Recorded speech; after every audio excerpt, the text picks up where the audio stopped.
আপনাদের সামনে অত্যন্ত গুরুত্বপূর্ণ বক্তব্য নিয়ে আসছেন শাইখুল হাদিস রহমতুল্লাহ আলাইহি সুযোগ্য সাহেবজাদা জামিয়া রহমানিয়া মাদ্রাসা হাদিসের উস্তাদ রহমানী পেগামের সুদক্ষ সম্পাদক বর্তমান প্রজন্মের রাজপ্রতিরূপ আলেমদের আগ্রহের প্রতীক জনাব মাওলানা মামুনুল হক। জনাব মাওলানা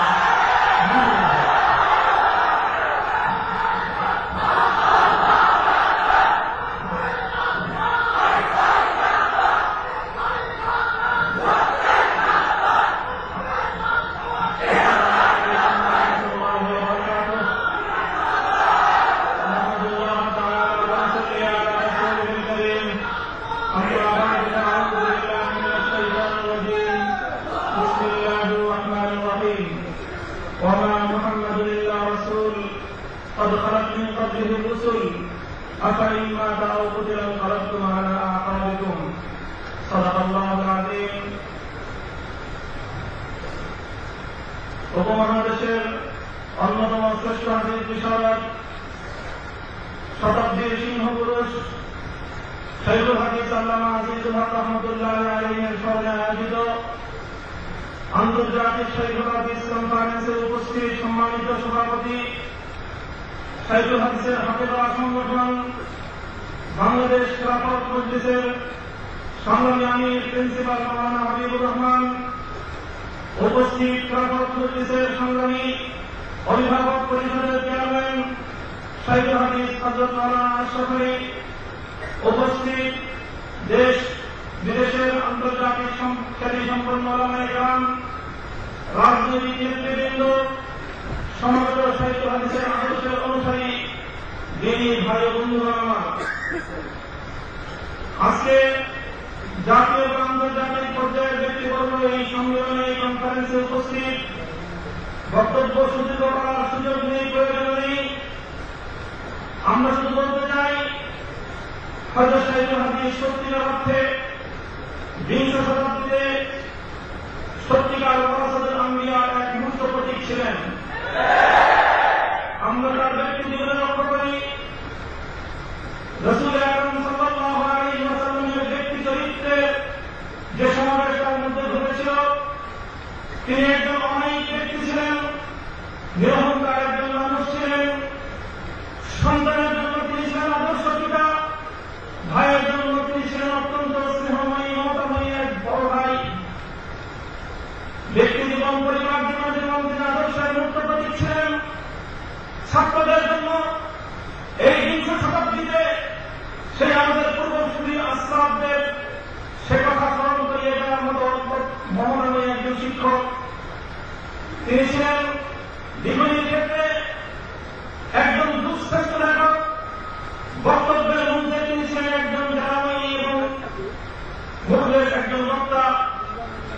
তার এই সকল পরিচয়গুলোর সঙ্গে সঙ্গে সমাবেশ ঘটেছিল সেই সিদ্দিকী চেতনা, আয়ান কুসুদ্দিন মানা হাই, আল্লাহ দিনের উপর আঘাত আসবে, শামসুল হক ফরিদপুরের মার সন্তান, শব্দুল আহমদ উসমানী রহমতুল্লাহ আলাইহির হকের সন্তান, হাফিজ দক্ষিণ হস্ত আমিনুল হক বসে থাকবে, হতে পারে না।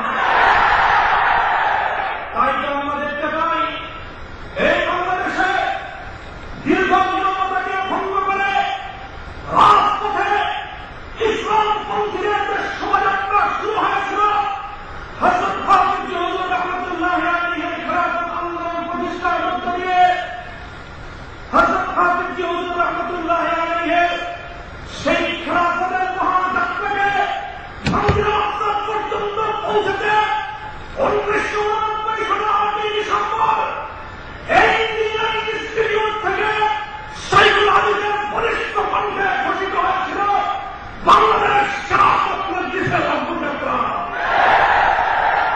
দীর্ঘ প্রায় 2 দশক শাইখুল হাদিস রহমতুল্লাহ আলাইহি খেলাফত মজলিসের নেতৃত্বের আসনে বসে এর আন্দোলন ইসলামী আন্দোলনের এক অকুতোভয় নেতৃত্ব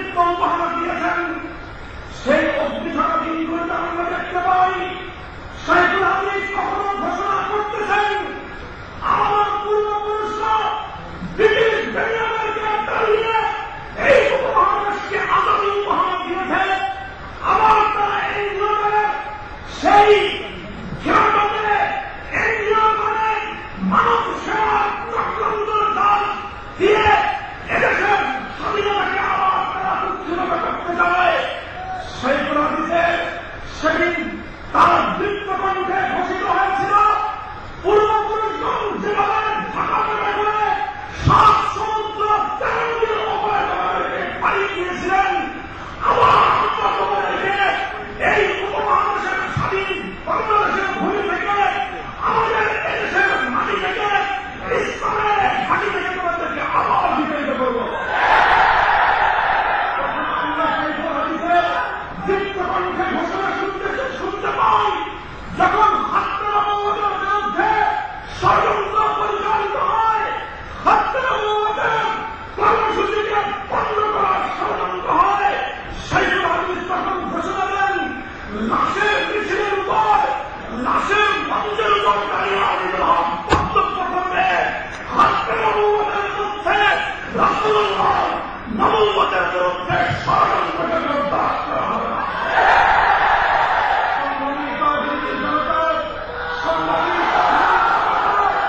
সাইফুল হাদিসের সংগ্রাম বন্ধ হয় নাই,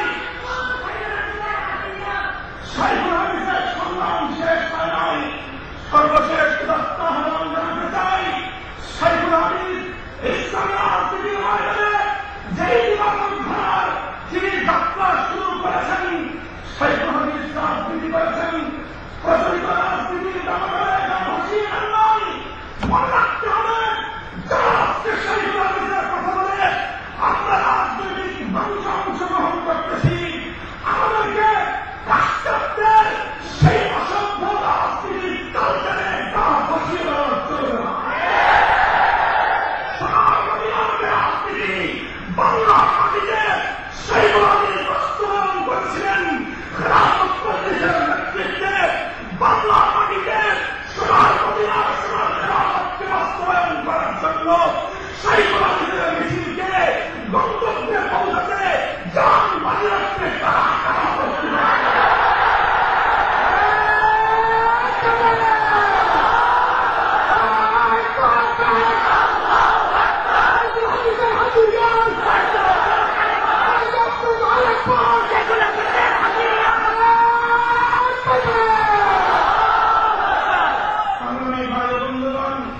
এখানে আমি আমার বক্তব্য শেষ করছি। বিভ্রান্তির কোন সুযোগ নেই। আমাদের আলহামদুলিল্লাহ সাইফুল হাদিস যে আমাদের জাতির কাছে রেখে গিয়েছেন, প্রিন্সিপালের নেতৃত্বে হযরত মাওলানা আশরাফ আলী সাহেব হুজুরের মোবারক নেতৃত্বে সে আন্দোলন ইনশাআল্লাহ গন্তব্যে পৌঁছবে।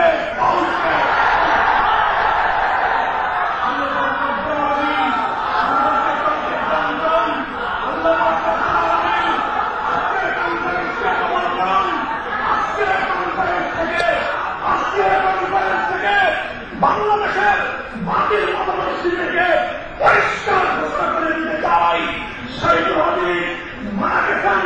সাইফুল হাদিসের